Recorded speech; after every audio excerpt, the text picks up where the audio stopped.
You know, the year that I was born, there were 6,000 languages spoken on Earth. Now, a language is not just a body of grammar or a set of words, and language is a reflection of culture. It's a flash of the human spirit.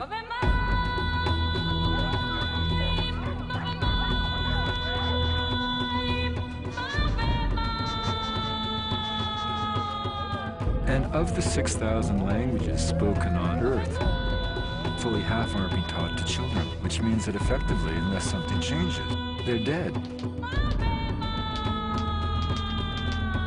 What this means is that within a single generation, we may be losing fully half of humanity's intellectual, social, and spiritual legacy. This does not have to happen. These cultures are not failed attempts at being modern. They are unique answers to the fundamental question. What does it mean to be human and alive?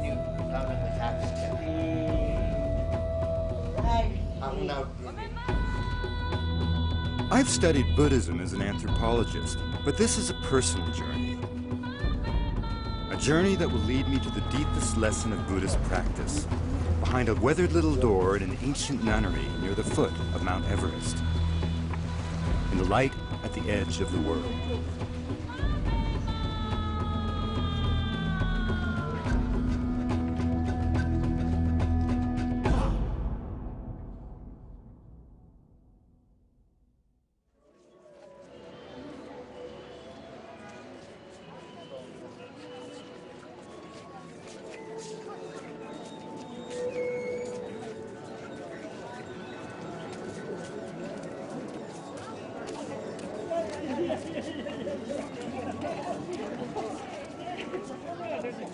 How do you take a spiritual journey in Buddhism?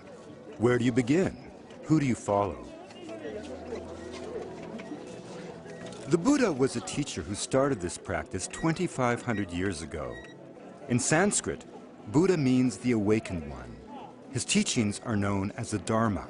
They are a spiritual path, a roadmap to enlightenment.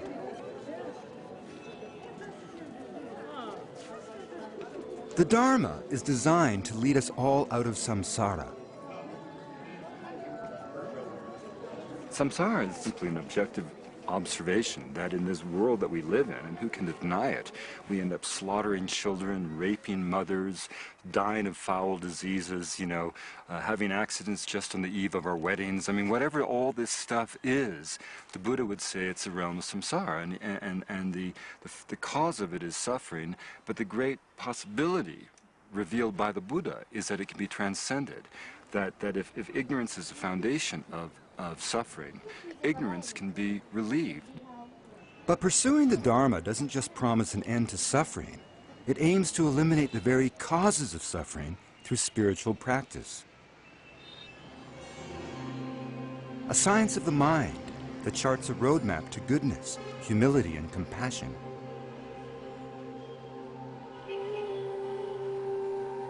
One takes refuge in the Buddha, considering him not a god, but a guide. You take refuge in the Dharma, which is not a dogma, but a path. Of all the religious traditions that I've encountered in my travels, this is the one that has always made the most sense to me.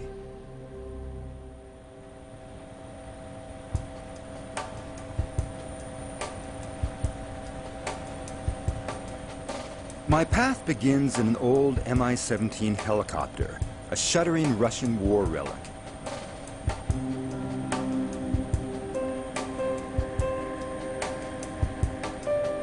We lift off for a trip into the Himalayas, back to where the monasteries are. Many of the Buddhists of Nepal were once the Buddhists of Tibet before the Chinese ran them out and destroyed their temples in the 1950s. Escaping across the mountains, they came together at monasteries like Thupten Choling and Shiwang, where they are preparing right now for a great festival.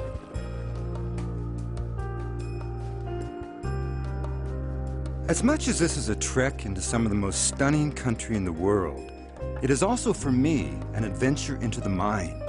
It's about seeing what's in there, discarding what's unnecessary, and focusing on what truly brings happiness.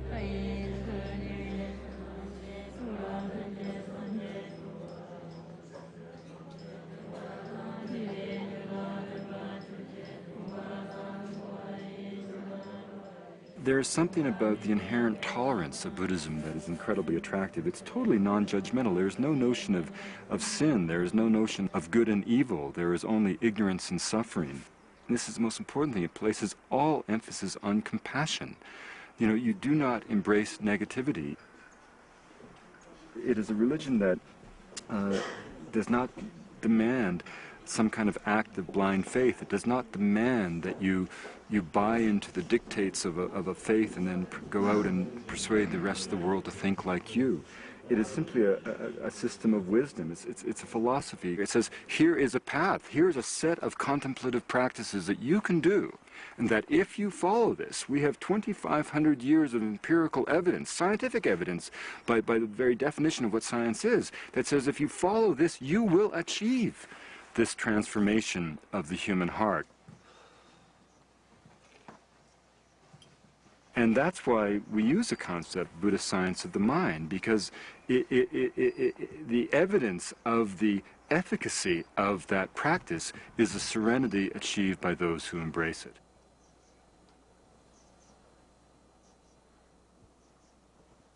I can explain Buddhism in words, that's easy for me, but I'm still seeking meaning.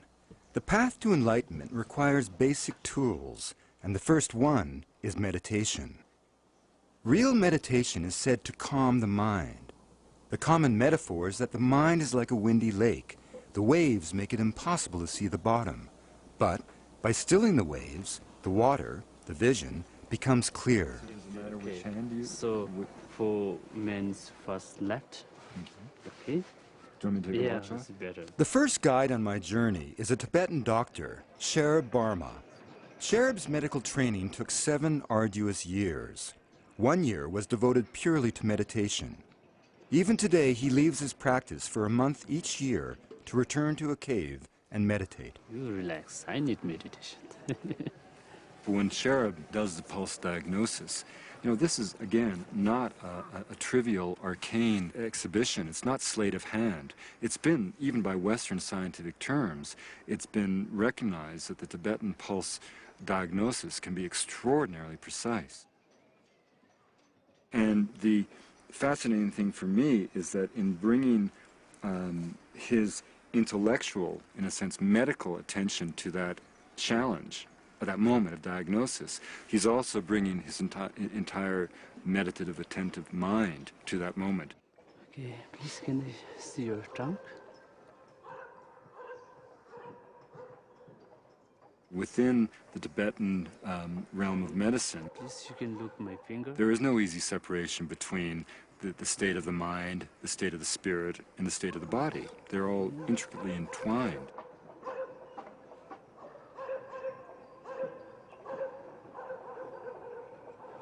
Okay. So you're in a good health, but I see in your eye, in your pulse readings, it's little bit your maintenance problem. This means like I think your makeup planning lots of, or your like mind work or something like that. I feel because of your heart send message, and little bit you are tired or you're not sleep well or some worried or kind of that. So really what you're saying is that my mind is so, needs to be calmed or needs to, what are you saying? So you need little bit rest, and if you can, this meditation is important. Sherab sees that my mind is swirling and my thoughts are ragged.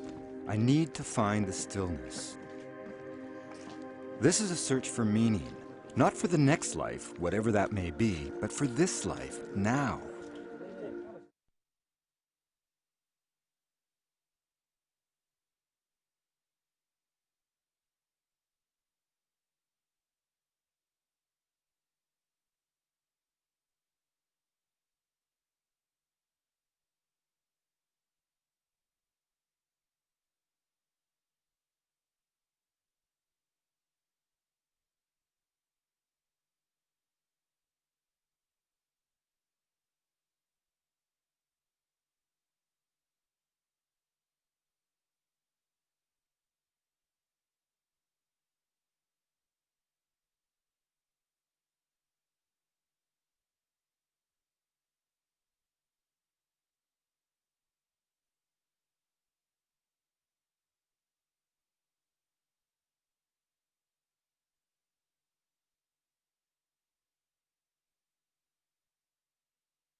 The sanctuary of Thupten Choling. Since the Buddhists fled Tibet, this monastery has become one of the main centers of the Tibetan spiritual world. The 800 monks and nuns who live here are preparing for the Mani Rimdu, a celebration of compassion that represents freedom from samsara for all the sentient beings of the world. The Buddha left behind 84,000 lessons, or sutras. They are all part of the teachings of the Dharma. The sense of serenity in the prayer hall is deeply moving. The music, the rituals, the recitation of mantras, the monks and the nuns chant their prayers so consistently that it's almost as if they become the prayers themselves. You know, this is not all about the twiddling of thumbs. This is 2,500 years of scholastic vision, of intensity by millions of people to try to understand the nature of existence and to encode that in a set of scriptures that become like roadmaps to the path of liberation and wisdom.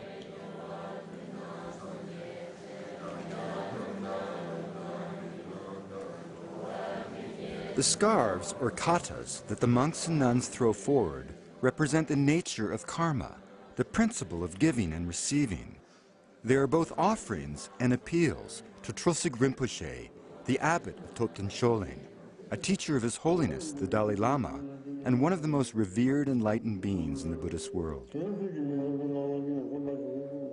Rinpoche means the Blessed One, not the human being, but the man who has become one with the teachings. He is both teacher and teachings. He is the embodiment of the Buddha path, not because of his own sense of ego, but because he has transcended ego and become one with the essence of the Buddhist practice.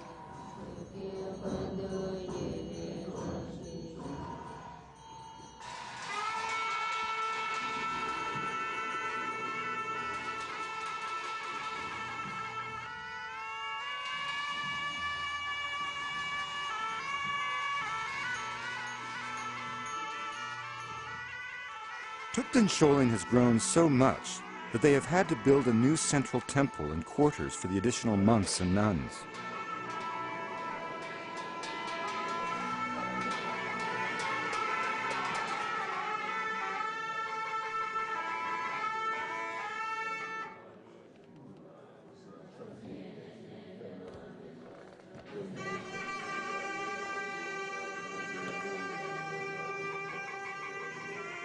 We have an audience with Rinpoche, and it's a little daunting. I've spent my life obtaining knowledge through university and field studies, but the Rinpoche has spent his lifetime achieving wisdom and enlightenment through contemplative practice.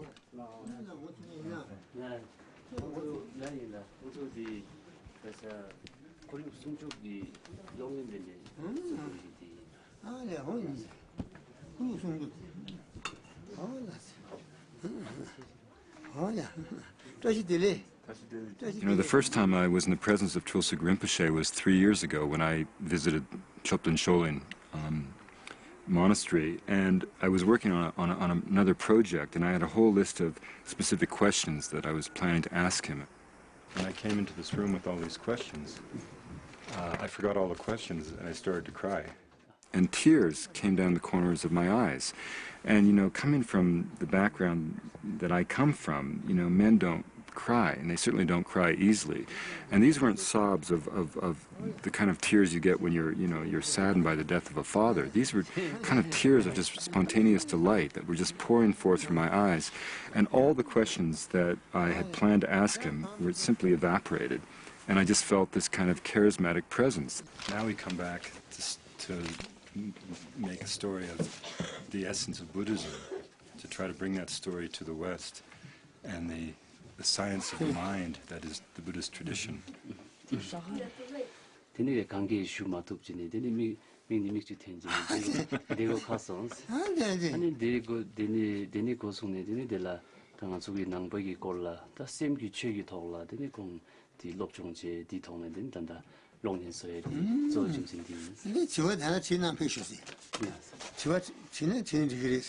So before you forward your question, so if you like, you can bring now your question.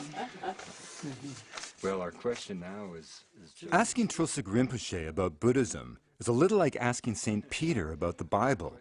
There are few minds as bright and clear on the planet. But I'll have time for my questions. Rinpoche will be coming with us to the Mani Rimdu festival at Shiwang, a monastery not far from here by helicopter. So we make ready to leave.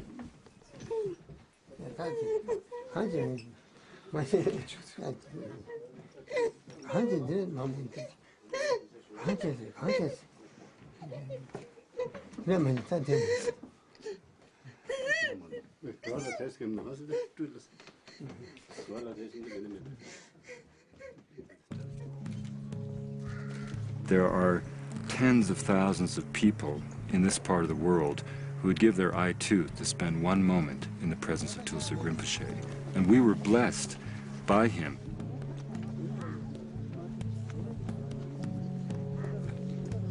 He is the embodiment. He is the 33rd reincarnation of the most foremost disciple of the Buddha. He represents all of that Buddhist lineage. And the point of Buddhism is not simply to, clear the mind, still the lake, and all those wonderful metaphors.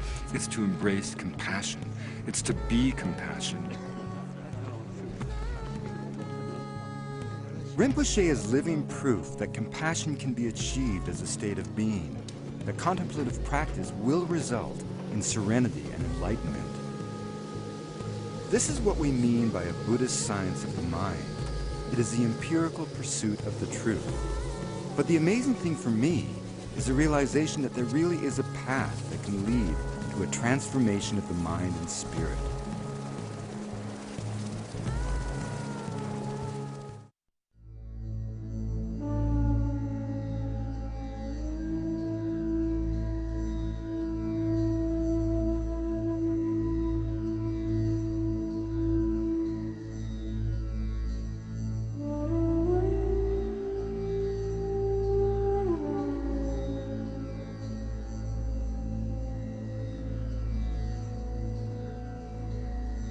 When we speak of a Buddhist science of the mind, we are talking about a philosophy developed by an Indian prince named Siddhartha, who achieved enlightenment under a Bodhi tree. Siddhartha became the Buddha. Monasteries like Thupten Choling, the one we just left, and this one, Shiwang, are repositories of Tibetan Buddhist thought. The trouble these days is that Shiwang in particular is vulnerable. There has been a Maoist uprising in Nepal for the last decade, and almost all of the Shiwang monks have fled harassment for the safety of Thupten Choling. Now only 8 stay here full-time. But this is a time of year when Shiwang comes to life again. Tibetan pilgrims, Sherpas and dignitaries all come here for the Mani Rimdu.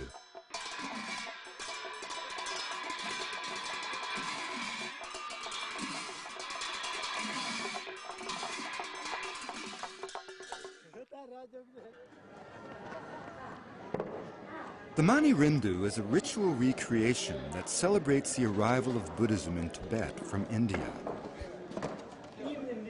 Trosik Rinpoche says that to experience the Mani Rimdu is to receive a blessing.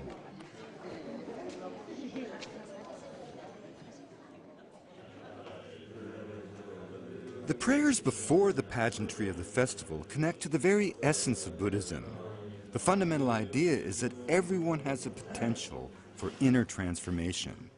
We all have our own perfect jewel buried deep in the earth. All we need are the tools to find it. The Dharma is designed to remove everything that obscures our true Buddha nature.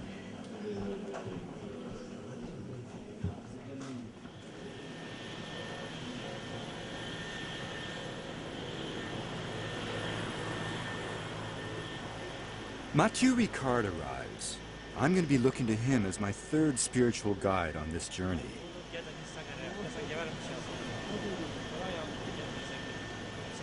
At one time, Mathieu was a leading scientist at the Institut Pasteur in Paris.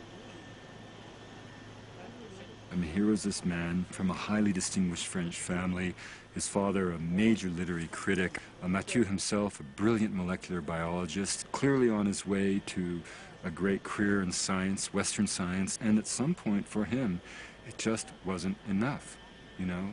Something was still missing. You could reduce all of material existence down to a single gene, a single atom, and you still had to ask the question, why?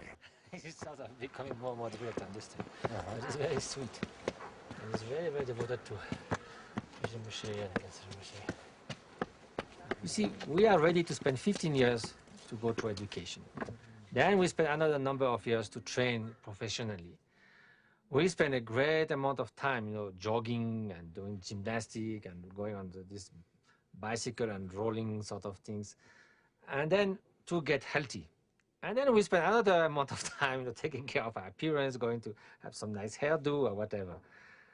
Now, how come we don't even spend a few moments every day to see how our mind works, which in the end is what determines the quality of our life? You know? So that's very puzzling, in fact. So why is that?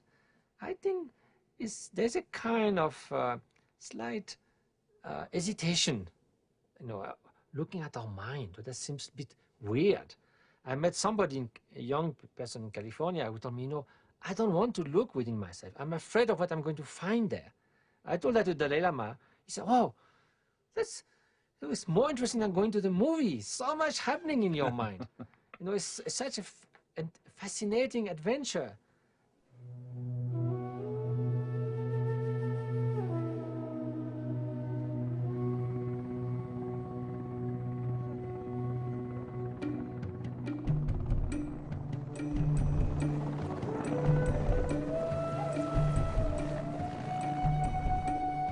As the monks prepare for the Mani Rimdu down below, we take a side trip with Tulsuk Rinpoche to a mountaintop above Chiwang.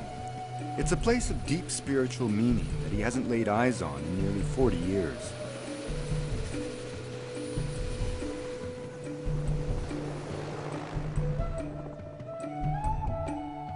This is Sengepuk, the Lion's Cave, where Rinpoche went into meditative retreat after he fled Tibet. Retreat is a time for the mind, a time to focus on prayers of compassion for the sentient beings of the world in a place that eliminates all distractions. How does he feel coming back right now? Contento de It's the same as before. It's just the same. It's just staying just as it is. The monks say that Rinpoche achieved enlightenment here and had a vision of his own teacher soaring in the form of a vulture. With a tear in his eye, his teacher asked Rinpoche to come with him, to leave the realm of samsara and move beyond this world. And that Tulsuk Rinpoche, in this lifetime, looked up at that possibility and said, no, I cannot go. I still must remain in the realm of samsara to help the suffering of sentient beings. That is a true Buddhist hero. Not a warrior or a king, but the bodhisattva, a person of pure heart and compassion who embodies the teachings of the Dharma.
Actually, when Rinpoche stayed here, it wasn't like that. It fell down. So This is the place where Tulsig Rinpoche used to stay.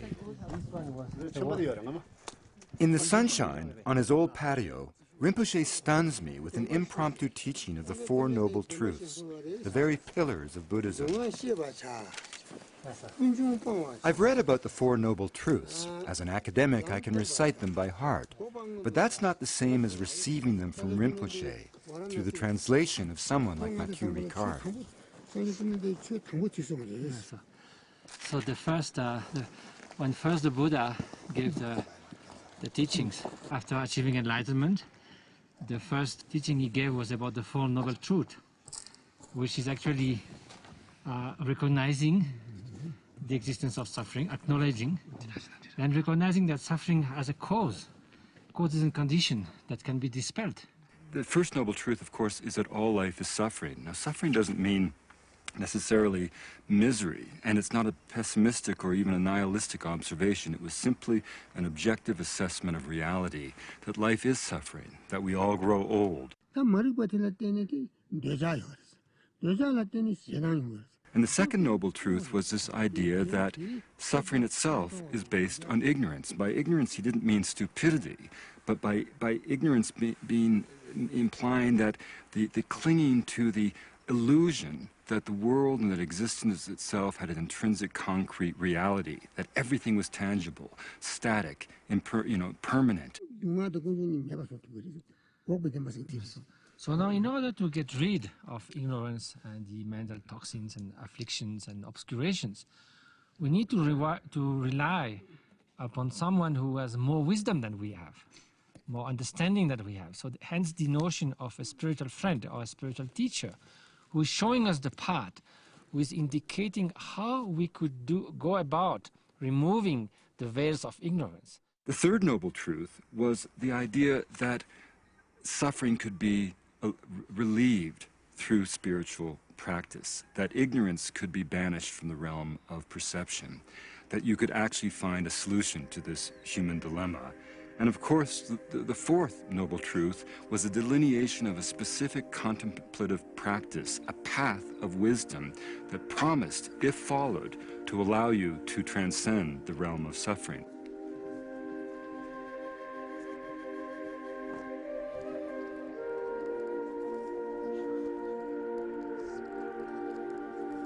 All of that reading, all of those scholarly works on Buddhism, none of it prepared me for the overwhelming resonance of a simple lesson from a blessed teacher.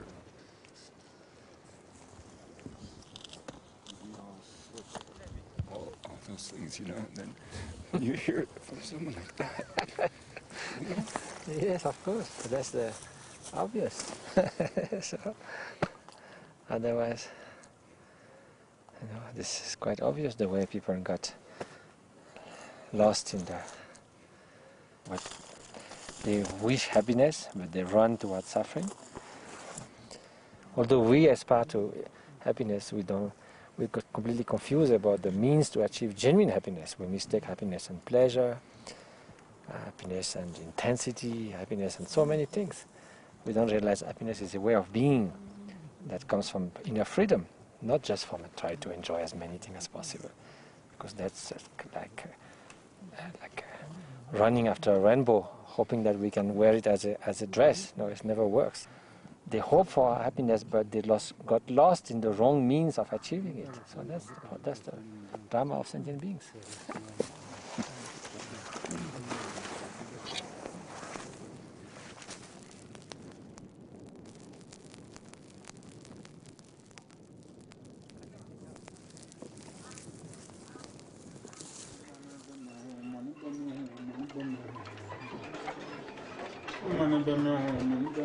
Back at Shiwang Monastery, the courtyard is transformed into a theater in the round for the performance of the Mani Rimdu. It tells the story of Buddhism being brought to Tibet, but it is also a celebration of the totality of the human experience.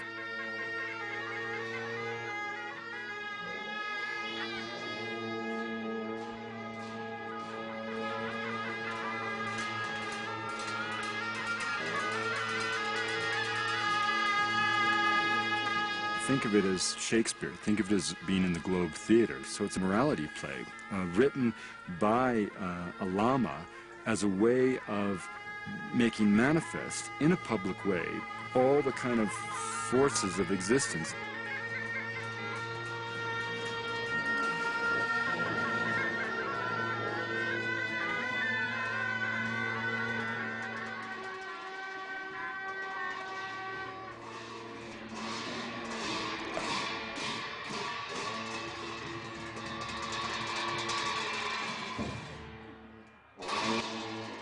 And those masks, which represent particular beings, particular deities, they are also, in a sense, metaphorical. They represent, it's almost like a pageant of all the forces of samsara and all the forces of divinity with which one will engage in your own dance of life.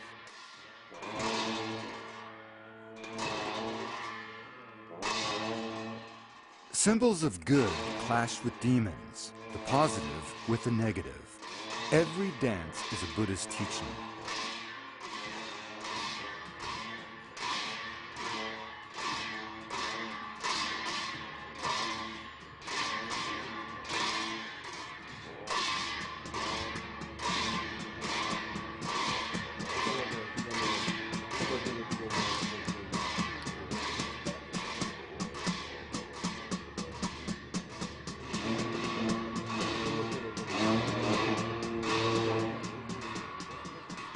Long before the dances began, monks were behind the scenes at Shiwang performing puja, a concentrated series of rituals. The monks focused all of their spiritual intuition and practice into the making and empowering of sacred mani pills that allow you, literally, to eat the power of the Dharma. It's like all ritual. What is ritual attempting to do in any spiritual tradition? Ritual attempts to quiet the moment, to focus the mind, to bring one into the presence of the spirit, the presence of God. I mean, this is the whole point of any ritual tradition.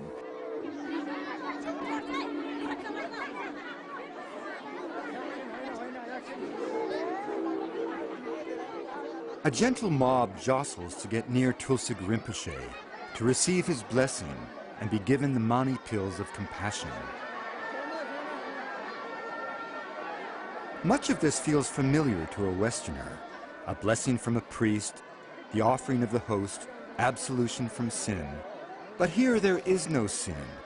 There is only the repeated reminder that ignorance, which stands in the way of wisdom and happiness, can be overcome by the clear path of the Dharma.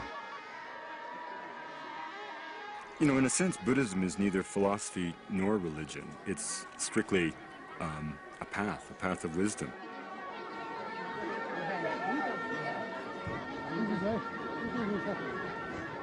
And in fact, serenity itself, the serenity that you see in an enlightened being like a Tulsig Rinpoche, is the empirical evidence of the success of the science of the mind that is Buddhism. But what do I do next? The pageantry of the Mani Rimdu must give way to the spacious silence of the Himalayas. Sherab and Mathieu are going into the mountains with me as we bid Tulsig Rinpoche farewell. Our journey will follow high mountain paths through Solukhumbu to the flank of Everest and the home of a simple nun who will show us Buddhism stripped to its essence.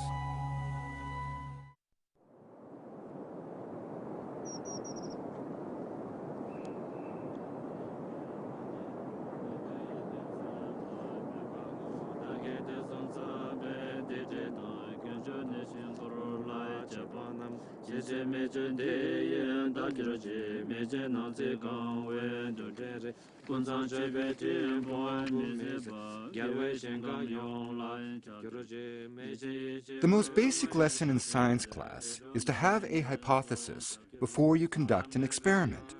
Then you record your observations and draw your conclusions. With their science of the mind, the early Buddhists observed that through contemplative practice, they achieved happiness and wisdom.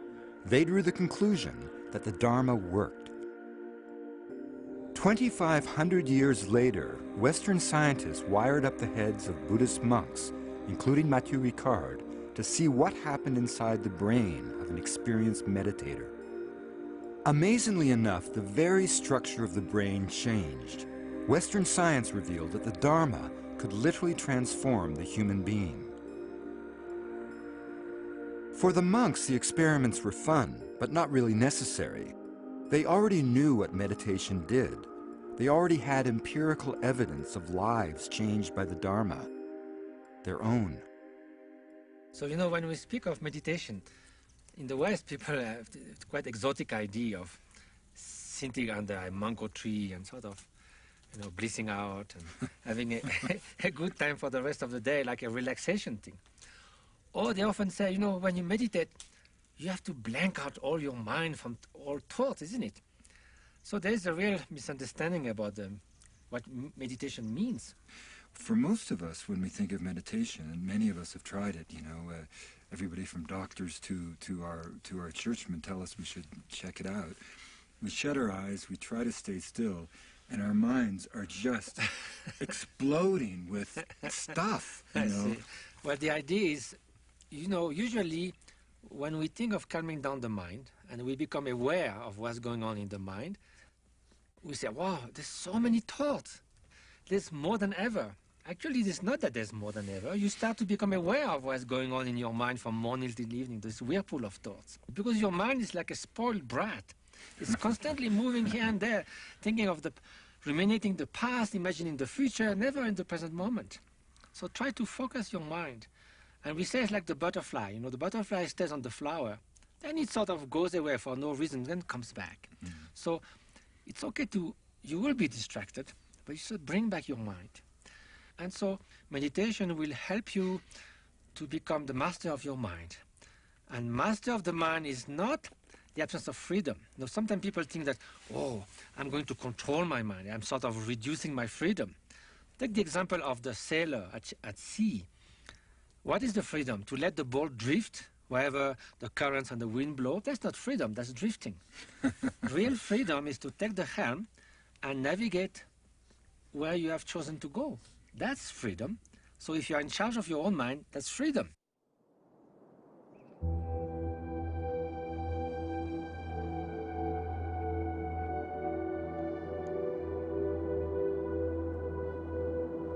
The 11th century Tibetan yogi, Milarepa, said, "Take refuge in the solitude of the barren mountains, the snows or forests. In the wilderness cave, you have an open market where you can barter samsara for nirvana." How old is she? I think she's in her 80s because she was... 80, yes, 84. Oh, not the one from yesterday? No, I mean... To pursue the Dharma, the aspiring Buddhist needs to take refuge, go into retreat, and meditate.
Behind this door lives Tetsun Ani.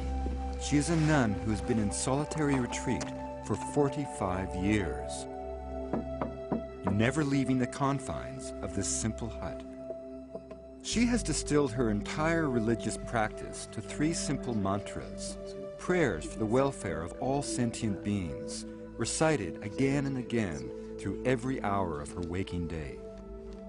Now, here is this woman, by all accounts, an extraordinarily beautiful young woman, devoted to the Dharma, who suddenly was kind of besieged by a suitor, a wealthy merchant who had the power to really demand betrothal.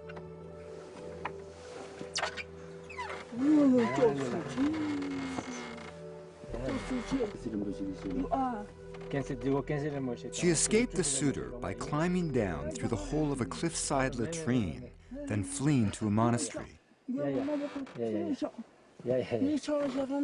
And she was a legend in the region. Every Sherpa who marched toward Everest would go toward her retreat and pay homage to her, but no one had ever seen her. She had never been photographed. She had never certainly been interviewed or talked to. She has not been totally without human contact. She receives food twice a day, and Sherab treats her medically. And I will never forget in my life that moment when that wooden door creaked open. And what did we find? We found, in fact, an incredibly ebullient, talkative, friendly, kind. Her first gesture was to give us cookies. And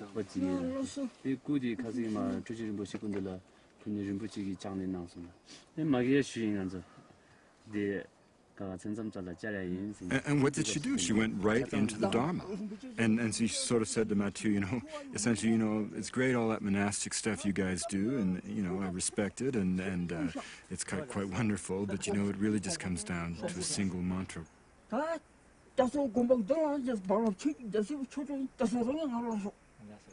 She deeply prays for all sentient beings to be free from all sufferings, outer inner sufferings, and so from her heart she dedicates the merit as she recites the Om Mani Padme Hum, the mantra of Avalokiteshvara. So it's like the one Dharma that condenses all. Om Mani Padme Hum. Yes. So her life has been completely dedicated for 45 years to solitary retreat, to the recitation of the mantra, and all directed toward the well-being of all sentient beings, almost like her heart, just spreading compassion. Yes. It all boils down to our own mind, the quality and the nature of our mind.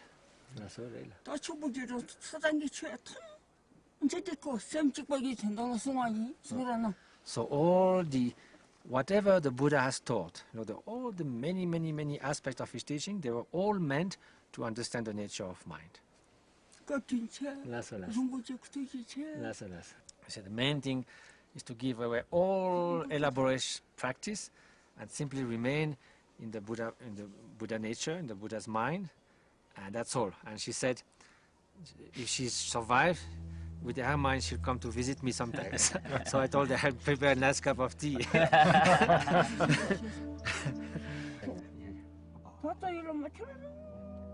Finding serenity through the Dharma is the experimental proof that validates the Buddhist science of the mind, just as a falling apple proves to us the existence of gravity.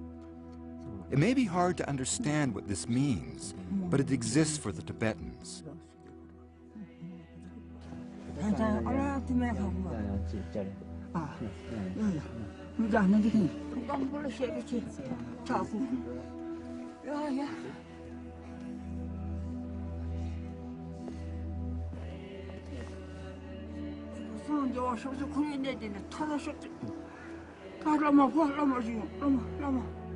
Many Tibetans do not believe that we went to the moon, but we did. We may not believe that they achieve enlightenment in this lifetime, but they do.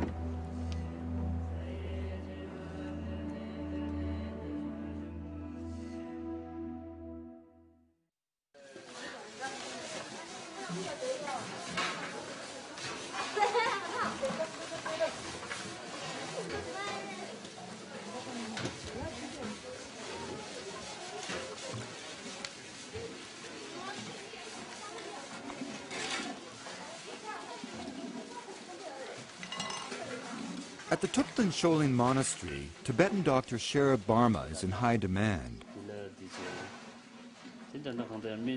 In one day, he will see over 100 patients, diagnosing everything from cataracts to smoke inhalation from the fires in the kitchens. Western science and efficiency, a Lama once wrote, has made a major contribution to minor needs. We spend much of our time in the West trying to ensure that people live to be 100 without losing their hair or their teeth. The Buddhists spend their time giving meaning to existence. The Buddhist spends all their lives getting ready for a moment that we spend most of our lives pretending does not exist, which is a moment of death. We in the West, I think, constantly confuse knowledge for wisdom. It's a little bit you relax your body and straight in our spinal cord. And you see this in old men all the time in the West. You know, they say, what do you mean? I've worked so hard. I've built General Motors and goddamn it, I'm going to die? Or, I've got 15 PhDs from Yale, Harvard, Princeton, and Oxford. My God, I know everything about diatoms, and I've been in every genetics, and I've been at every conference, and I've gotten a Nobel Prize, and goddamn it, I'm going to die. And they haven't thought about that. And the essence of Buddhism is the notion that all life is fleeting. Every moment of time is precious, and you have a choice. When I finally sit down to meditate beside Sherab and shut my eyes, I'm overwhelmed by the non-stop mental traffic in my head. It happens to all of us, and most of the time we don't even notice that it's there. But when you meditate, even for a moment, you realize how far you have to go before achieving even the possibility of being able to calm the mind.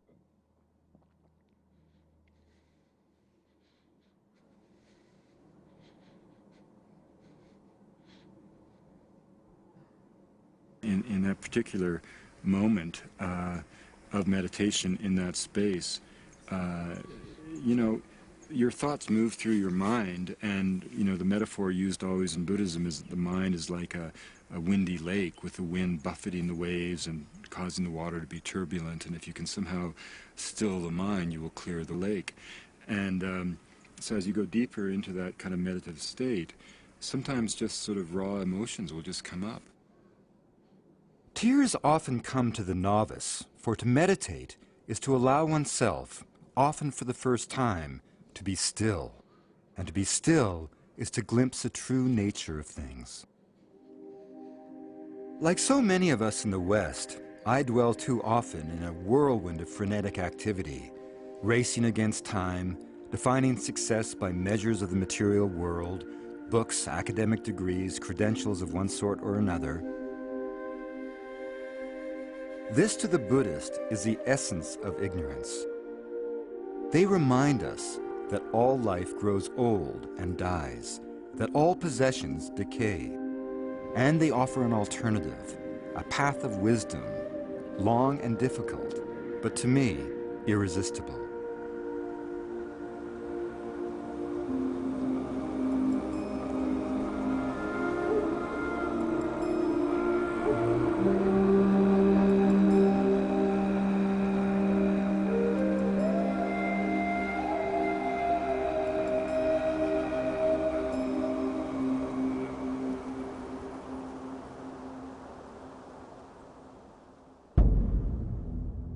November!